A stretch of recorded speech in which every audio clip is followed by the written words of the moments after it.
Alright, it's that time again. Another unboxing.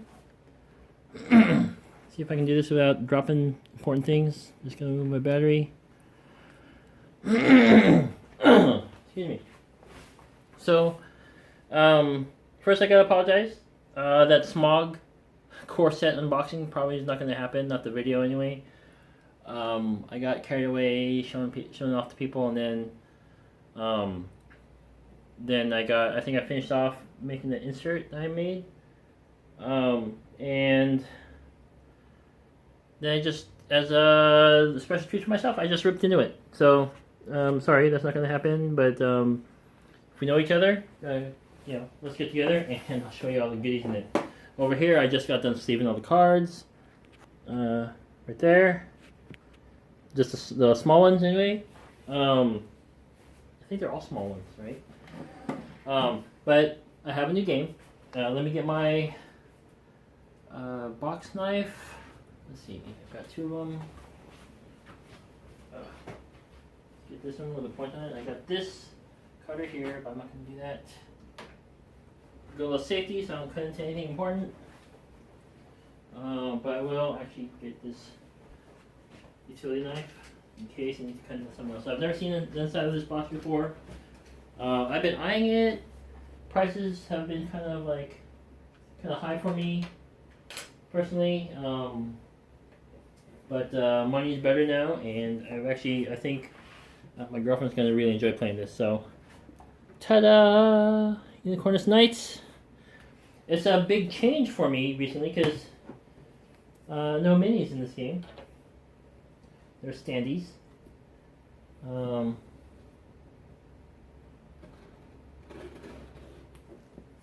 That. Ding the box already a little bit, but good thing it's not really a collector's box. This is the retail version. I don't know if there's anything other than the retail version, but as you can see, it's still a shrink. I just got it today, and let's see what's inside. I don't think I've ever seen an unboxing, but I also don't think there's a whole lot to this game. So, but let's find out. I mean, it says on the back of the box what it comes with, right? So all those contents right here. And the back of the box is nice. Alright, Unicornus Knights. We got advertisement and a big book. Nice square book. I'm not a big fan of square books. Is that a square book? It is. But oh well. So, I mean, it fits the box. You got a nice little story here. And then components, the creators, photo, nice clear looking instructions. However, I will heed Rado's advice of downloading the PDF because, I mean, I have a hard enough time understanding instructions in the first place, and he says it's actually not very well. I mean, it looks pretty clear to me just on first glance, but he says it's actually not. Doesn't explain things very well, so I will get the updated rulebook in English. You got a bunch of cardboard for all the characters and enemies, and a bunch of chits for the soldiers. We've got wound tokens and resources, which in the form of treasure chests. Those are the tokens, and they got three values of 3 on one side, and they're singles on the other side for some easy math. More soldiers. Cardboard. These are not punch outs. These are all, I mean, it's nice. You don't have to worry about punching them out. It comes with a I mean, everything sort of fell out of the insert, right? But it's got a semi-functional insert. It's been crushed, I see now. A lot of map tiles. It's dinged up in here, so which is unfortunate. It's probably why it spilled out. But there are a lot of them. I hope my table is big enough. It's 3.5 feet wide. I hope it's wide enough to contain this entire map, because I know we use the whole thing. Comes with a bunch of standees. They're decent. They're pretty nice ones. I'm actually surprisingly a little disappointed in the Gloomhaven 2.0 standees, because those are so stiff. They're nicer looking, but they're so stiff that they actually tear into the cardboard a little bit. At least the cheaper ones are flexible, and I can actually like stick my knuckle in the middle of the bottom and spread open the sides a little bit. Got some nice dice, but they're standard D6. So I have some extra Euphoria dice I think I can use for this, but then of course their gear is just like steampunk. They wouldn't match, but they would look nice. They'd be extra flashy. And I have no other use for those. So, and I have what? 5, 6, 7, 8, 9, 10. There's 12 dice, and I have 16 extra dice. Or let's see, I have actually 24 extra dice. Thank you, Jamie Stegmeyer, for being so generous with the Kickstarter bonuses stuff. Alright, and then, I don't know what this big group is for, it's just a spacer, but we got Kingdom characters, character cards, special abilities, and there's a lot of them. I guess the princess cards are in here. Looks like the little shrink wrap's a little bit ripped there, but it's okay. It makes for easy opening. The card is not damaged.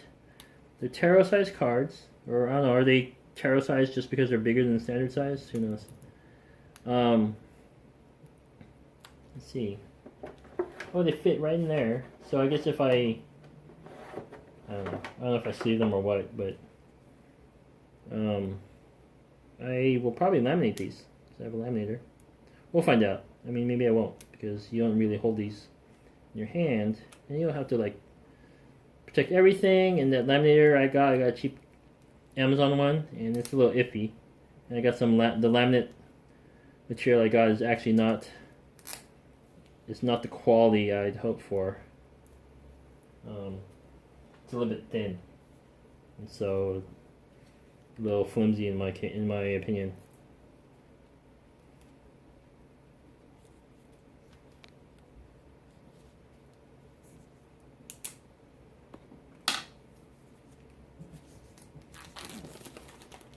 Alright, so I think there's like 10 characters.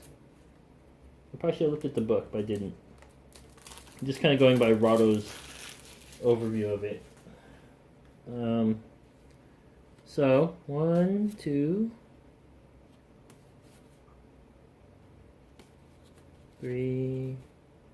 That's an enemy. They're all mixed up, I guess, then. My girlfriend really loves this manga style art, and so we played Tantakori, and she loves the artwork there. So all you guys who are like iffy about bringing it, where to bring those types of games to play, as long as they're not like the that tentacle bento thing, then it's I would say it's probably okay. Some of these are a little bit suggestive, but not really. I mean, this one guard here is showing a bit much skin, but whatever. You don't have to play that character, or just, limit who uses it. I don't know. I can't tell who's a character or not yet. I know these. I mean, I don't know if you can play them all. I'm pretty sure that this is Princess. Oh. Princess Anima. Rosie's the ancient weapon. Wow. I mean, yeah, I have no idea. I didn't read the instructions very well. I just watched them. I just know that it piqued my interest. And I'm kind of excited to play it. There's the princess. Okay, so it stops there. I guess these are the characters, right? That's a lot still. 1, 2, 3, 4, 5, 6, 7, 8, 9, 10, 11, 12, 13, 14, 15 of them. 15. Imagine if this was a Kickstarter. Oh. And here we have princess cards. Oh, I see. Okay, they do look a little different. So, there's 4 types of princess cards. You have warrior, tactician, social, so she probably goes all over the place, and lucky girl. Those are the princess personalities, and you can choose them at random every time you start a game for a different, slightly different style of play. These have a different art, so I don't know if just by looking at them. See, these are background here is like a little like off-white or gray, right? And these characters actually look kind of sinister, so I think these are the enemies, right? Dragon. That guy's pretty evil looking.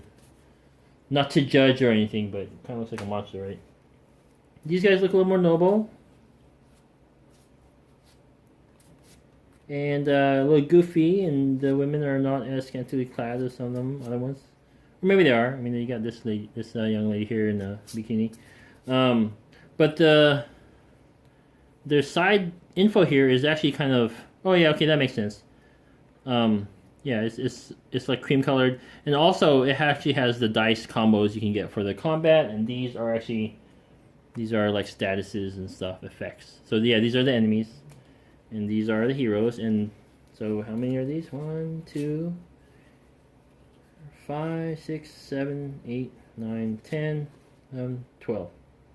It's 12 of them. So 12 here. So that's a lot, right? And up to 6 people to play. The tiles they're actually really nice quality. And then we have these support cards and event cards and fate cards. And these are all going to get the penny sleeve treatment, because I like to do that. If I'm going to sleeve some cards, I'm going to sleeve them all. Maybe I won't sleeve them at all. Maybe you don't need it. It certainly does not need an insert upgrade. Let's see.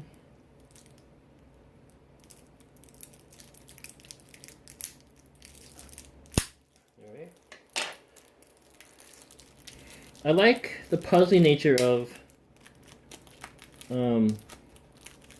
the co-op games, but I like to keep on moving. I like variety of play, so like replayability is very important to me. That's why I don't play time stories anymore. I still have the base game, but so a whole deck of stuff for, I don't know if this is all support, probably. A lot of stuff. I mean, it seems like these could benefit from, sorry, right side up, benefit from the mini card treatment, right? Because there's like, well, this has some text on it, but I guess if you want younger people to play it, but then again, the artwork is like, I don't know, a little questionable. But look at all that wasted, sorry about shadow, that wasted space, right? It's all blank space. So I think these would have done well with smaller cards, because not very many, just by picking out random, have a tremendous amount of text on them. Like this one, gain 1 troop. This one is gain 3 resources. Right, there's hardly anything there. Get them all out? Yeah, them all out. Okay, then we have events.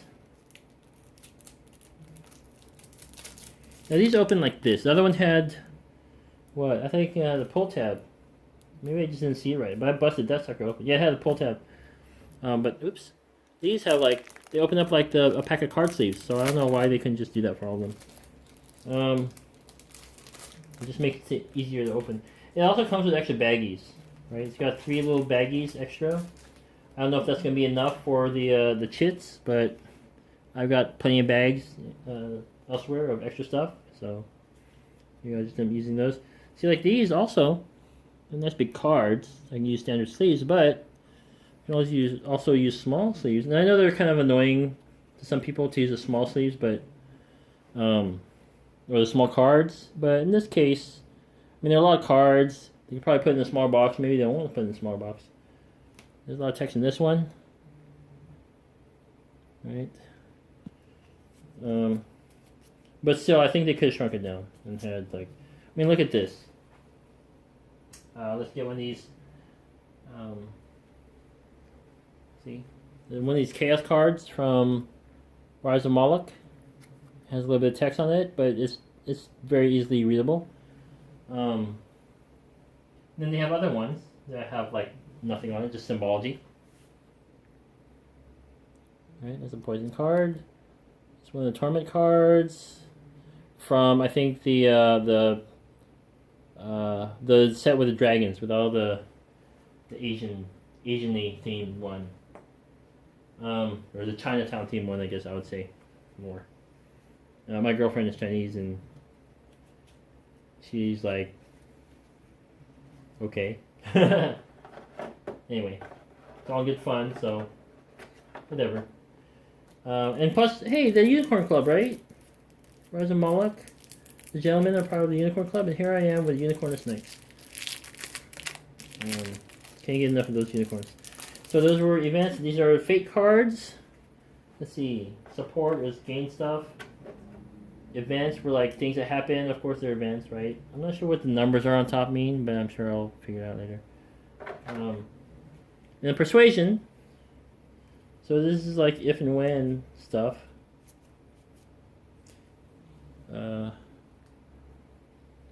Lost family. If another kingdom character moves adjacent to this empire character, the moving kingdom character becomes this character's ally. Ooh. Alright. No effect. And diabolical trap. Yeah. So, and then this is friend or foe. You immediately move one space closer to this character without cost. Oh, that's actually really cool, considering how hard it is to move around. That's really it. There's not a whole lot. I know it doesn't make up for all the goodies in the Rise of Moloch, but when I play my initial game, I'll let you guys see it. Maybe you guys will be there, some of you. So, that's it. I showed my girlfriend Belfort last night. Hadn't whipped it out in a while, and I just packed it up. This might be an easier setup because it's just these cards right here, the map, and choose your characters and get rolling, right? I guess you have to populate the map with stuff. But I think we're going to play that tonight. So maybe you won't be here for the first... Well, yeah. For World of Smog, yeah, I'll probably do like what some people are doing is do solo plays by myself, just learning the game mechanics. I know I've gone back to see the comments on the Kickstarter, and a lot of people are really upset about how Simon is handling the errata and stuff. And yeah, I don't want to have to. I just dumped over $200 on that card or that game, and you're gonna make me print out, cheesy stand-ins for those cards. I don't know if they have to be shuffled. Maybe they don't, so maybe it won't be a huge deal. But my friend and I went jointly into Gloomhaven 2.0 in retail, and there was a bunch of stuff that was messed up in that box, and I sent for replacements, and they sent me replacements. So they said we might need photos, but they didn't, and they sent me a bunch of stuff back. Pretty much everything I asked for back, and then some. So Simon, you're bigger than Cephalofair Games. Reprint a bunch of those Rat Boy cards and fix that at least. I think the doors in the middle of the room, which I actually haven't looked at, I just punched those out and put them away for now. But yeah, I don't. Maybe I can do without. I can remember that there actually not doors in the middle of a room, but reprinting those cards would be a really nice gesture. I also backed Massive Darkness, and I was surprised to see the extra set of cards, and pleasantly surprised to learn that they were replacements for misprints and things. I really appreciate that. That's part of why I was uncomfortable at first backing Rise of Moloch, but it's so attractive, and I'm wowed by really nice looking parts. I enjoyed the others, but I really enjoyed the whole theme and the really nicer looking components. There's more artwork on the cards and things than the others. Like the player boards and the others were so generically looking. My friend backed that. So yeah, I was like, you know what? I'll back it because I think it'll be a fun enough game, and it looks great. And I really like great looking games, right? So, yeah, it's disappointing to see how you guys are handling it. And I don't know. My Zombicide games don't make it to the table enough, so. The Invaders game looked really enticing, but after this, I really don't want to give you guys a bunch of money if you're going to be like, just print out your own mistakes. I mean, it's one thing if the game's been out for a while, and then But you're like, here's a PDF, fix it yourself. It's like, I don't know about that. I don't know. Today's day and age with the way Kickstarter is, and you guys could just easily go straight to retail, but you're not. You're using Kickstarter as a pre-order platform. So this is a really crummy way to handle things. Anyway, back to Unicornus Knights. Everything looks great. I'm gonna punch out the cardboard, and then maybe we'll go over some gameplay. Rado has a great video, but most of you guys who are subscribed to this channel are people I know, and if you want to see me play a few rounds, see how it works, I'll be glad to do that. So, yeah. Thanks for watching. Sorry about the Rise of Moloch base game unboxing. I mean, like I said, everything's already punched out and all the small cards are sleeved, so sorry about that. I don't know how many people are actually excited to see that. But it's just more minis and more like a bunch of character cards and minis and dark map pieces. So I think I've been watching Doug Herring on his playthrough, in and out. I've been in and out of it. I haven't been watching like dedicatedly every episode, but just so I can maintain some excitement in the game. I think he's just playing the base game, so the base game at least is fine. But I really dove into the extras because they're all freaking exclusives. And then what's the deal with the bonus expansion that you only get? It's still an add-on. You only got it if you back a different expansion. It was just so messed up to me in the first place. But I wanted everything that was exclusive, and they did. I didn't get any extra add-ons. I don't need them. But yeah, I mean, it's really, my financial situation is so much different now. I'm actually pretty much debt-free, and I'm not looking to go into debt again unnecessarily. The only thing I have yet to pay for is my home. So everything else, I'm free and clear, and I'm not going to be wasting my hard-earned money on a questionable company. So I hope you clean up your act, C1. I don't know. You probably won't see my money again. At least not on Kickstarter. But I hope you don't lose too many customers over this big snafu. So I'm excited to play Unicornus Knights now. So I gotta get to punching cardboard and sleeving cards. And I'll see you guys next time. Bye.